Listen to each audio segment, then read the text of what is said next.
Kareem, you had said to me when you reached out to let me know what the result of the meeting was, you mentioned also that there were some preliminary discussions maybe about solar or EV charging or something along those lines, even though that wasn't on the agenda. Can you speak a bit to that? Actually, one of them was on the agenda, which was EV charging, and I'll get to that. Oh, great. In a previous AGM, I think I may have missed this one, we approved the concept of getting solar. The problem is that we have to replace our roof to put the solar panels onto it. So unfortunately, that puts the roof replacement as a precursor to the solar. The roof replacement is not going to be inexpensive, but there's a few more years left in the roof, so that's going to come after the renovation. So it's an aging building, but in a fantastic location. So hopefully when we get to do all these things, it's going to be an amazing building. What we have done, and we've reached out, I don't want to necessarily plug another business, but there's a consulting company called Watt Block. The principal there is a guy called Brent Clark, and the Surrey Hills building engaged Brent a few years ago to do some analysis on our building. He came back, gave us some recommendations, ran a competitive process for us last year, gave us a recommendation.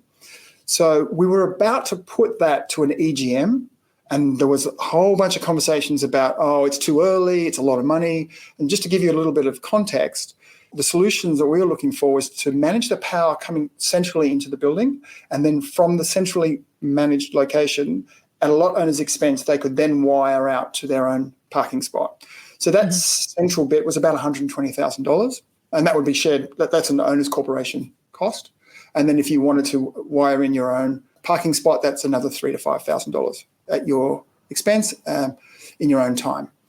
So there was a whole bunch of conversation around that, and is the timing right? Meanwhile, we had 2 or 3 owners now who had EVs, and that number has increased. And so I had put together an EGM, and we were the early, because it was online voting, the early numbers indicated that it was going to go through. But then when the insurance came up, that number dropped, and it wasn't going to pass. So what happened was one of the owners who has an EV found the New South Wales government grant form. So we've applied for that grant. And so the motion that actually ended up in the AGM was based on us actually getting that grant. So if we get that grant, the owners corporation has agreed to pay the balance. If we don't, then we have to start again. So it's possible that we'll get it straight up. Otherwise, we might have to go back and try again. With regards to connecting solar to EV charging, which is the holy grail, I hope we'll get there one day, but that's probably a few years away in our particular building. Yeah.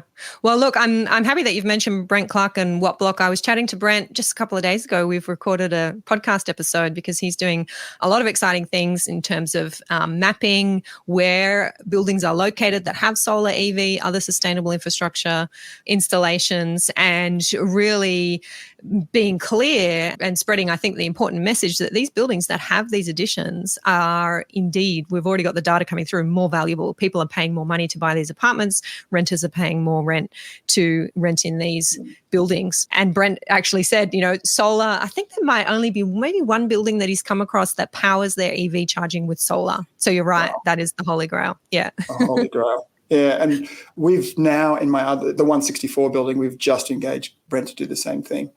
So it's happening. He's going to be a very busy man, I think. I think he already is. I assume he's got a team. I don't know, but he fronts it. But yeah, everybody talks about it. So it's the way to go, I think.